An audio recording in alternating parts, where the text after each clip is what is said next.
तुळजाभवानी मंदिराच्या दानपेटीमध्ये चुकून पडलेल्या मौल्यवान वस्तू परत न करण्यावर तुळजाभवानी मंदिर संस्थान हे आता ठाम आहे। यासाठी मंदिर संस्थाननं जुन्या ठरावाचा दाखला दिलाय। तर तुळजाभवानी मंदिर संस्थानातच नाही, इतर अनेक देवस्थानांच्या ठिकाणी हाच नियम असल्याचे देवस्थानचं म्हणणं आहे। दरम्यान चुकून दानपेटीत वस्तू पडली म्हणून अनेक जण मौल्यवान वस्तू मिळवण्याचा प्रयत्न करत होते, म्हणूनच ठराव केल्याचा दावा मंदिर संस्थाननं केलाय। तर पुजारी मंडळानं भक्ताची मौल्यवान वस्तू परत करण्याची मागणी केली आहे। पूर्वी सीसीटीव्ही नव्हते, आता आहेत आणि त्यामुळे ठरावात बदल करत वस्तू परत करा अशी मागणी पाळीकर पुजारी मंडळानं केली आहे।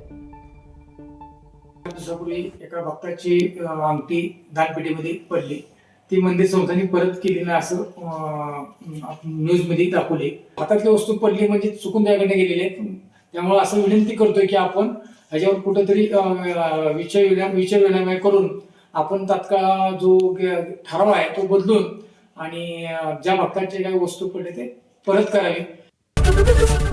एबीपी माझा, उघडा डोळे बघा नीट।